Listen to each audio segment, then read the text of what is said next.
జూబ్లీహిల్స్ నియోజకవర్గ ఉప ఎన్నికపై అధికార కాంగ్రెస్ పార్టీ ఫుల్ ఫోకస్ పెట్టింది.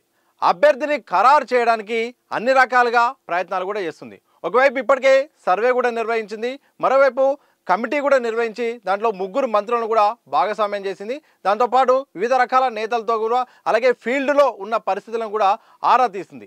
ఈ నేపథ్యంలో తీవ్రమైన పోటీ ఉంది.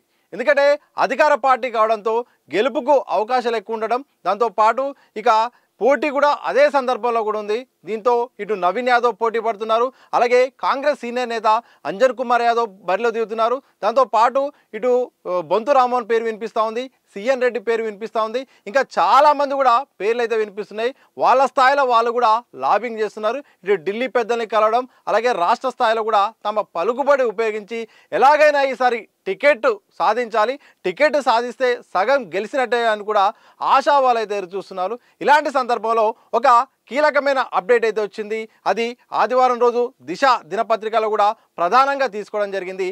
జూబ్లీహిల్స్ బరిలో నవీన్ యాదవ్ అంటూ ఆ వార్తలో ప్రధాన అంశాలు కూడా ఒకసారి మాట్లాడదాం. ఎందుకంటే నవీన్ యాదవ్ పేరు ప్రస్తుతానికైతే మాత్రం వినిపిస్తుంది. దాదాపు అభ్యర్థి కన్ఫర్మ్ అయినట్టే కూడా ప్రచారం అయితే జరుగుతుంది. ఇప్పటికే సీఎం రేవంత్ రెడ్డి కూడా అత్యంత సన్నిహితులతో కీలకమైన నేతలతో కూడా గ్రీన్ సిగ్నల్ ఇచ్చినట్టయితే తెలుస్తోంది. మరి అధికారిక పర్యటన వస్తుందా, మరి కాంగ్రెస్ పార్టీలో చివరి నిమిషంలో జరిగే పరిణామాల విషయంలో మరొక పేరు వస్తుందో లేదో తెలియాల్సిన అవసరం ఉన్నప్పటికీ కూడా ప్రస్తుతానికి అయితే మాత్రం నవీన్ యాదవ్ టికెట్ కన్ఫర్మ్ అన్న వార్తలు అయితే వినిపిస్తున్నాయి. ఇక నవీన్ యాదవ్ గురించి మాట్లాడుకుంటే 2014లో ఎంఐఎం అభ్యర్థిగా బరిలో నిలిచారు. ఆ తర్వాత 2018లో మాత్రం ఇండిపెండెంట్గా అభ్యర్థిగా పోటీ చేశారు. 2023లో ఎన్నికల కంటే ముందు కాంగ్రెస్ పార్టీలో చేరి టికెట్ చివరి నిమిషం వరకు ఆశించారు. కానీ అక్కడ అజారుద్దీన్ పోటీ చేయడంతో ఇక టికెట్ రాకపోవడంతో సైలెంట్ అయిపోయారు. ఇప్పుడు యాక్చువల్గా ఇక్కడ జూబ్లీహిల్స్ ఇప్పటికే నియోజకవర్గ అభ్యర్థి అయితే మాత్రం దాదాపు అజారుద్దీన్ గురించి ప్రధానంగా చర్చ జరిగింది. ఆయనే ప్రస్తుతానికి మాత్రం ఇన్ఛార్జ్గా ఉన్నారు. అయితే మొన్న క్యాబినెట్ సమావేశంలో మాత్రం ఏదైతే ఈ కోట ఎమ్మెల్యే కోట సంబంధించిన ఏదైతే ఉందో ఆ విషయంలో మాత్రం అజారుద్దీన్ పేరు కూడా అక్కడ నామినేట్ చేయడంతో ఇక ఆయనను పోటీ నుండి తప్పించినట్టయితే తెలుస్తుంది. ఇక ఈ సందర్భంలో ఉన్న వాళ్ళలో ఎవరికి ఇవ్వాలనే దానిపై చర్చ జరుగుతున్న సందర్భంలో నవీన్ యాదవ్ పేరు ఇస్తే ఇటు మైనారిటీ ఓటర్ల నుండి పడే అవకాశం ఉంది, ఇటు యాదవ సామాజిక వర్గం ఓటర్లు కూడా ఎక్కువగా జూబ్లీహిల్స్ ఉండడంతో అతనికే మొగ్గు చూపినట్టయితే తెలుస్తోంది. ఎందుకంటే ఇటు ఎంఐఎంలో గతంలో పనిచేశాడు. ఇదే సందర్భంలో ఇప్పుడు ఎంఐఎం పార్టీ కాంగ్రెస్కు అనుకూలంగా ఉంది.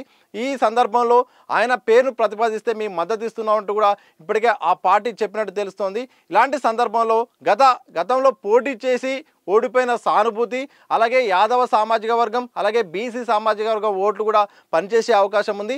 అలాగే మెజారిటీ ఓటర్లు అయితే మాత్రం మైనారిటీ ఓటర్లే. జూబ్లీహిల్స్ నియోజకవర్గంలో డిసైడింగ్ ఫ్యాక్టర్ అనేది మొత్తం మైనారిటీ ఓటర్ల చేతుల్లో ఉంది. సుమారు 1,00,000 ఓటర్లు ఈసారి అయితే మాత్రం వాళ్ళ ఓటును ఉపయోగించుకునే అవకాశం ఉంది. ఇలాంటి సందర్భంలో ఇటు ఎంఐఎం బలము, అలాగే బీసీ ఓటు బ్యాంకు, అలాగే యాదవ సామాజిక వర్గం బలం, ఇలా ఇవన్నీ కూడా నవీన్ యాదవ్కు కలిసి వచ్చే అవకాశం ఉంది. కానీ అంజన్ కుమార్ యాదవ్ అయితే మాత్రం నాకు టికెట్ ఇవ్వాల్సిందే, నేను గతంలో ఎంపీగా పనిచేశాను, ఈ నియోజకవర్గానికి అభివృద్ధి కూడా చేశాను, నాకు సీనియారిటీ ప్రకారం కూడా నాకు ఇవ్వాల్సిందే, పార్టీ కోసం కష్టకాలంలో కూడా ఉన్నామని కూడా ఆయన అంటున్నారు. మరి ఇది అధిష్టానం మరి ఎట్లా ఆలోచిస్తుందో మాత్రం తెలియాల్సిన అవసరం ఉంది. మరోవైపు ఇప్పటికే మంత్రులతో కూడిన ఒక కమిటీ ఏర్పాటు చేశారు. అలాగే నియోజకవర్గానికి అభివృద్ధి సంబంధించిన ఇప్పటికే పథకాలు కూడా అమలు చేయబోతున్నారు, నిధులు కూడా ప్రకటించబోతున్నారు. ఎన్నికల కోడ్ వచ్చే వరకే మొత్తం కూడా నియోజకవర్గంపై ఫోకస్ పెట్టాలని చూస్తున్నారు. సెప్టెంబర్ 15 నుండి మాత్రం రోడ్ మ్యాప్ వేసుకొని ఫుల్ ఫోకస్ పెట్టి ఇక ఎన్నికల్లో మాత్రం వివిధ రకాల ప్రచార వ్యూహాలను కూడా ఉపయోగించి ఎలాగైనా ఇక్కడ పాగా వేయాల్సిందే. జూబ్లీహిల్స్ ఉప ఎన్నికల్లో మాత్రం కాంగ్రెస్ జెండా అక్కడ ఎగరవేయాల్సిందని కూడా ఇటు కాంగ్రెస్ సర్కార్ అయితేంది ఇటు యోచిస్తుంది. అందులో భాగంగా ఏ అవకాశం ఉన్నా అన్ని రకాల అవకాశాన్ని కూడా ప్రయోగిస్తుంది. ఇప్పటికే సర్వే కూడా నిర్వహించింది. ఈ సర్వేలో మాత్రం ప్రధానంగా ఈ నవీన్ యాదవ్ ముందున్నట్టు తెలుస్తుంది. ఆ తర్వాత బొంతు రామ్మోహన్, ఇటు సిఎన్ రెడ్డి పేరు వినిపిస్తుంది. ఈ మధ్యకాలంలో మరి ఇంకా చాలామంది పేర్లు కూడా వినిపిస్తున్నాయి. మరి చివరి నిమిషంలో జరిగే పరిణామాలు ఎలా ఉంటాయో అని పక్క పెడితే మాత్రం ప్రస్తుతానికైతే మాత్రం జూబ్లీహిల్స్ ఉప ఎన్నిక పైన అధికార పార్టీ అయితే ఫోకస్ పెట్టింది. ఎలాగైనా ఇక్కడ గెలిచి మా ప్రభుత్వానికి ప్రజలంతా అండగా ఉన్నారు, ఇటు హైదరాబాద్ ప్రజలు కూడా అండగా ఉన్నారని ఒక మెసేజ్ని తీసుకెళ్ళి వచ్చే జిహెచ్ఎంసీ ఎన్నికల్లో దాన్ని అనుకూలంగా మార్చుకొని ఇక్కడ మేయర్ పీఠాన్ని కైవసం చేసే దిశగా అయితే మాత్రం అధికార పార్టీ యోచిస్తుంది. ఈ సందర్భంలో అత్యంత కీలకమైన విషయము కీలకమైన అంశం కూడా ఇక్కడ గెలవడం అనేది, ఈ గెలవడం ద్వారా మాత్రం మరింత బలోపేతం చేసుకోవడానికి ప్లాన్ చేస్తుంది. అందుకోసమే ఎంత అవకాశం ఉన్నా ఎట్టి పరిస్థితుల్లో మాత్రం గెలిసే అభ్యర్థికే ఇవ్వాల్సిందే. ఇప్పుడున్న పరిస్థితుల్లో రాజీ పడే ఆలోచన లేదనేది తెలుస్తోంది. చూడాలి మరి ఎవరికి కన్ఫర్మ్ అవుతుందో ఏమో చూడాలి. కానీ ప్రస్తుతం అందుతున్న సమాచారం ప్రకారం అయితే మాత్రం నవీన్ యాదవ్ అయితే మాత్రం జూబ్లీహిల్స్ ఉప ఎన్నికల్లో మాత్రం బరిలో నిలిచే అవకాశం ఉంది.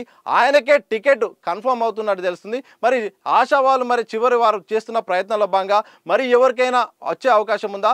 కాంగ్రెస్ పార్టీలో ఉన్న స్టైల్ ప్రకారం చివరి నిమిషంలో అనూహ్యంగా మరొక కొత్త నేత వచ్చినా కానీ ఆశ్చర్యం లేదు. మరి అది కాలం అనేది నిర్ణయించే అవకాశం ఉంది.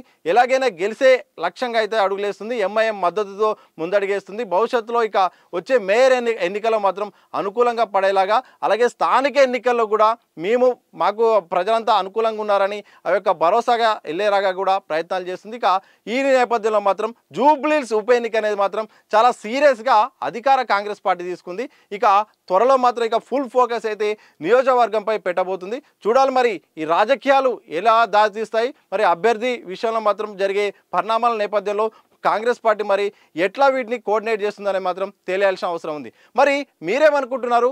కాంగ్రెస్ పార్టీలో ఇప్పుడు జరుగుతున్న నేపథ్యంలో జూబ్లీహిల్స్ ఉప నియోజకవర్గంలో భాగంగా ఎవరికి టికెట్ ఇస్తే బాగుంటుందని మీరు అనుకుంటున్నారు?